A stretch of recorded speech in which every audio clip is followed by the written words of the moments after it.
Hello everyone, this is Jason from Primetime Aquatics, and today we're going to do a species profile on one of our favorite fish in the fish room, and that is Cyprichromis leptosoma. So stay tuned and we're going to tell you more about them. Okay, so what we're looking at here is Cyprichromis leptosoma. They come from Lake Tanganyika in Africa, and that lake has hard water and a high pH. And so the pH is somewhere between an 8, 8.5. And so we're trying to replicate that here. Luckily, our tap water is really close to the parameters that they would normally see in nature. Now, the fish that you're looking at, we've got the Cyprichromis leptosoma. Those are the blue fish with the yellow fins. And then the females have more of the silver color with a little bit of yellow on their dorsal fin. And so the males have more color than the females do.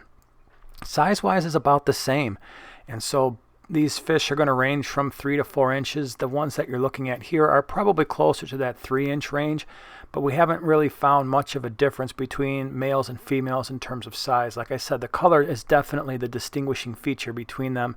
The blue with the yellow, those are the males. In this setup that we have here, we have 3 males and 4 females. Now their temperament, as you can see, they are relatively relaxed. The dominant male in that tank will sometimes chase away other males, and he'll sometimes chase the females, but no fin nipping. The fish seem to be doing pretty well, at least in terms of their health.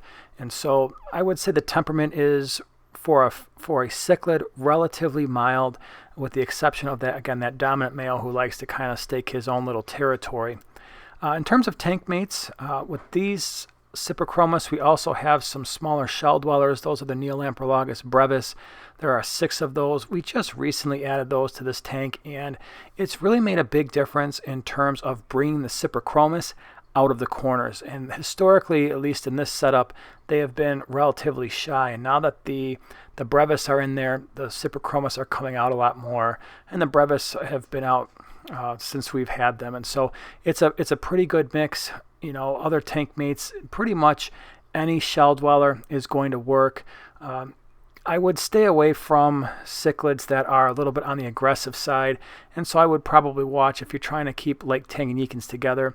You know, some of the Brachyardes, they might be a little bit too aggressive, but this setup, mostly the Cyprichromis and shell dwellers, is a great setup. With the Cyprichromis, they are a schooling fish, and so it would be a really good idea to have a decently large group. I have 7 here. I wish I could have had more, but we were only limited to 7 when we purchased these fish. But if I could keep 12 or more together, I definitely would do that in a larger tank. But again, we maxed out what we could in terms of the number of fish. In terms of their care, they're moderate. I would say they're probably moderately difficult. Not super easy, but not super difficult either. Temperatures, we're keeping them right around 78, 79 degrees, and they love that. Again, the pH, they would appreciate a pH somewhere around an 8, low 8s. This tank runs at about 8.1. Water hardness, again, our TDS is right around 200, and that has definitely been sufficient for them to show coloration, to grow well, to eat well.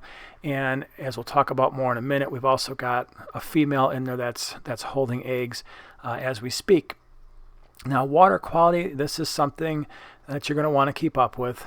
They may be slightly more sensitive to water quality fluctuations and issues than some other fish. And I talked about this before in our Neolamprologus multifasciatus video, that smaller water changes more frequently would be better than large water changes less frequently. And so in this tank, we try to keep it to around 25% once a week, and that's keeping up really well. No ammonia, no nitrites. Nitrates are usually in that 20 to 25 parts per million range, and so our water parameters are very good, and that's the way it needs to stay with these guys.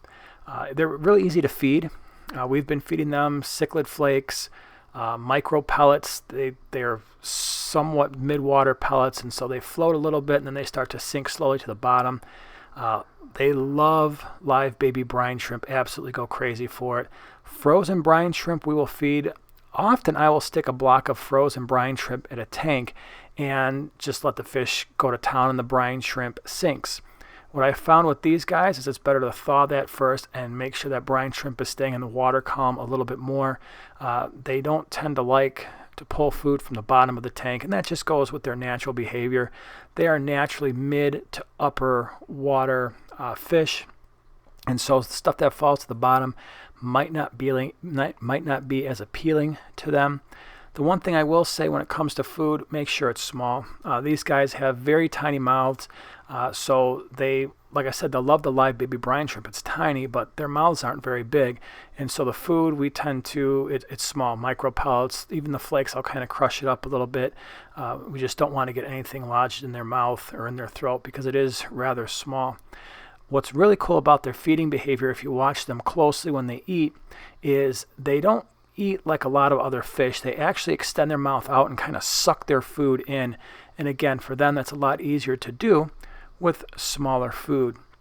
The tank that you're looking at here is a 40-gallon breeder. It's probably not the most ideal tank for these fish. I think at some point in the future, I'd like to move them to a 4-foot tank, whether that's a 55 or a 75. I haven't quite determined, but this is a fish that would like some room to swim. I would say the 40-gallon that we have with these guys is the minimum that I would do for Cyprichromis, just given their activity level and how they like to use that mid and upper water and do a fair amount of swimming. So while the 40-gallon has been working, again, they're active. They're right now just getting that time where they're starting to breed, but a larger tank would definitely be better in this case. In terms of the decor, we've kept it simple. As you can see, we've got some sand, and that's really more for the shell dwellers. The Cyprichromis aren't going to really interact with the substrate, so whether it's gravel or sand or no substrate, it doesn't really matter to them. We did put the rock in there for a couple reasons. One, because we like the rock and the way it looks, and as these fish begin to have fry, what they will do is release the fry into the rocks. We'll talk more about that in a second. But and so the rocks are there for the fry. The rocks are there for the water parameters, although they didn't necessarily affect the water parameters too much when we added the rock. The shells are there for the shell dwellers, not the Cyprichromis. The cool thing is, if you like live plants, like you're looking at, we've got some water sprite in this tank. They leave it alone.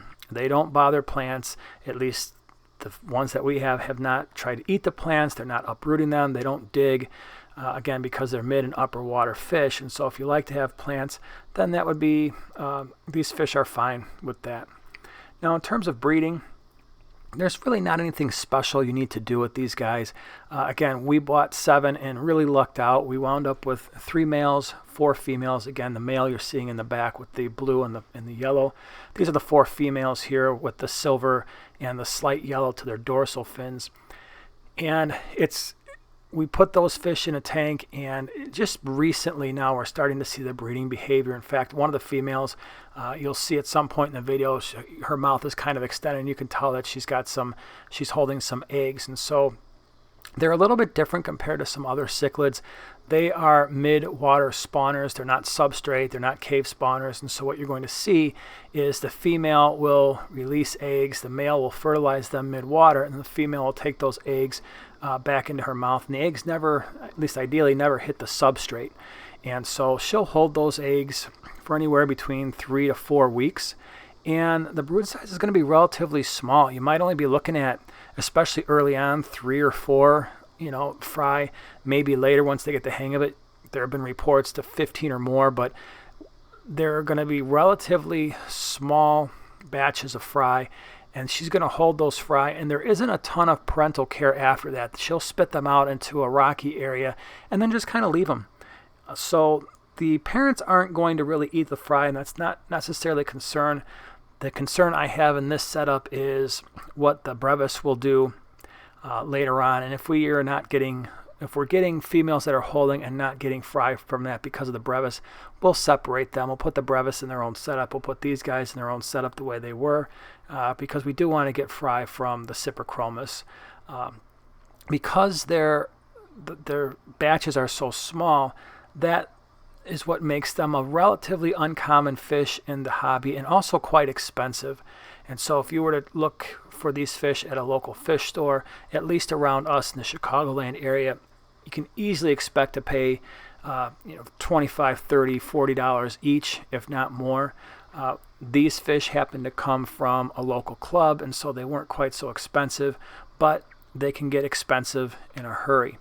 So these are great fish. I mean, they have wonderful color, wonderful personality. You're going to get a lot of top water action from these cichlids. They're not going to destroy your substrate. They're not going to dig up your tank. They're not going to destroy your plants. And so all of those things are definitely positive aspects. The fry, you can definitely feed those little fry live baby brine. If there's challenges, it's just that they, at least for us, they've been at times a little bit shy, but once we added the brevis in there, we had no problems. They came out a lot more. And the other challenge is obviously they're expensive and they can be hard to find. But great fish, we're very happy to have them. All right, everyone, so there you have it. It's a great fish. Beautiful color, wonderful personality. It adds a lot to a Lake Tanganyikan tank, especially in that mid to upper water range of the fish tank. So if you like this video, subscribe, share it, and we'll see you in the next one.